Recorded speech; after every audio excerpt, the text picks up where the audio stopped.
What did I do tonight? I cut a funny shaped hole in this piece of wood.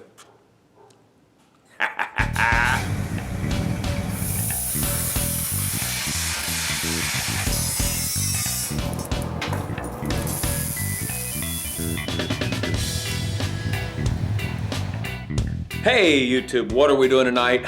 I have an idea. I don't know that I've ever mentioned or really spoke about the work truck. The fugly truckling is what I affectionately refer to it as. I had other less endearing names for it when I first drove it home. It is a 2006 Chevy Silverado HD. It's a 2500, so it's a 3/4 ton. It has the big diesel in it, and it has an Allison automatic transmission. When I got it, it did not run. I thought it was going to be a simple little issue, and boy was I wrong, because a guy that I was doing some work for had it. They'd been using it as a shop truck of sorts, and in a very corrosive environment. So there's sections in the roof that are badly rusted. It was abused. So the bed, when I first got it, the bed was just beat to death, which was fine because I was just going to put a flat bed on it anyway. $900 at the DMV, because they didn't. I was not aware of it when I got it from them. It had not been registered in about 2 years, so there were late fees.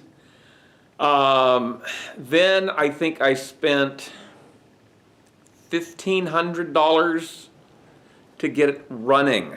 The instrument cluster needed to be replaced. That was a major nightmare, just finding one. The transmission control module was dead. I had to find one.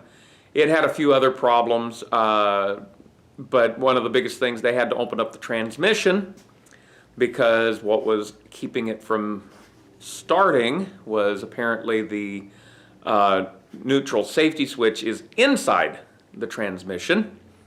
And so after they replaced the transmission control module, they finally were able to get codes that meant something. So it was like, oh, well, this is... So anyway, I did not do a lot of the work on it. I just simply don't have the investment in the computers to program the modules and all that kind of stuff. It's just easier to hand it over to somebody that's got that equipment. Anyway, it's a turd. It has driven me nuts. I love it. I love the engine. Hate the transmission. I wish I could get it.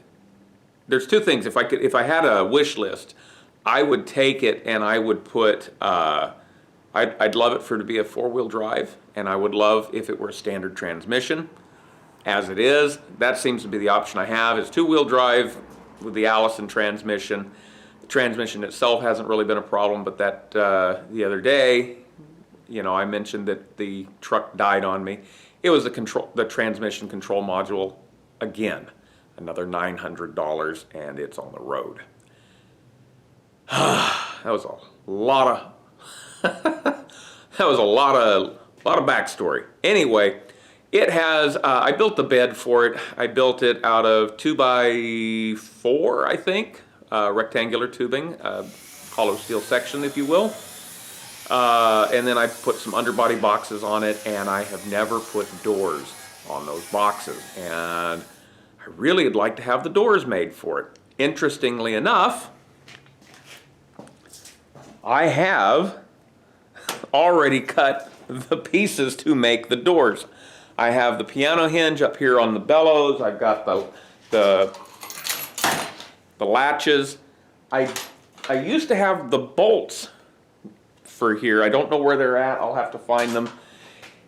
They may be in the truck. I'm not 100% certain. I think they might be in the center console. I'll have to dig around here. If I can't find them, I'll look in there.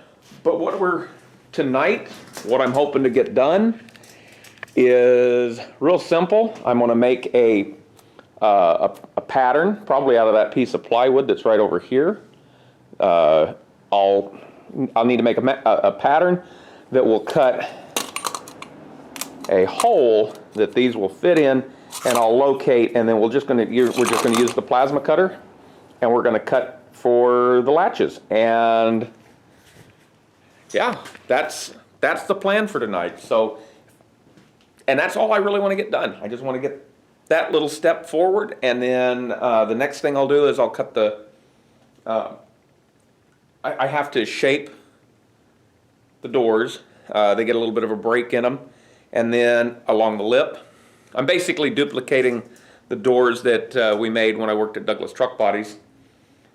Except for the inside bracing, they used a fabricated channel with little legs on it. I'm just going to use some 1/2x1 tubing, rectangular tubing, to reinforce the doors. But yeah, that's what we're doing tonight. So let's get started.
I have a confession to make. My jigsaw blade is dull and crooked. So, see if we can clean this up.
And just like that, we have cutouts. Ah, beautiful. Yeah, look at that. Nice and pretty. Hopefully they'll line up. I don't actually know, but I had to come back and cut out this little relief here because the nut that holds the lock, that cam lock, was interfering. So we came back. I put a little round relief there. I should still have plenty of room for actually making the bolt holes. It's not super pretty, but I don't care. I will clean these up. We'll clean these up later. It's late, and I don't like to make a whole lot of grinder noise and stuff in the middle of the night, just to be nice to my neighbors. So that's it for tonight's video. Just something quick and easy. I've been putting this off for probably over a year, and I'm kind of tired of driving around town with a bunch of underbody boxes that don't have doors. You may have noticed that two of the doors, you know, typically on an underbody box, the door swings down. On two of my doors, I can do that. The two rear doors, no problem. The two on the front, the one on the driver's side, that's the filler. I've got a little shape in there to make room for the filler neck, and there's no, if I wanted it to fold down, the latch would be grossly off center on that door. So rather than just have one door that's really weird looking, the two on the front, they're going to swing this way, and then the two on two in the rear, they'll just swing down. So hopefully I have enough piano hinge. I think I figured it out a long time ago when I bought it. So hopefully that holds up, and that should do it. I will come back to this. I would like to get this done, so probably I'll come back to it tomorrow afternoon when I get back from prepping conduit. But anyway, if you like the video, as always, give it a like. Got a comment? Leave a comment. Got a question? Put it in the deal, and subscribe if you haven't subscribed. And until next time, bye.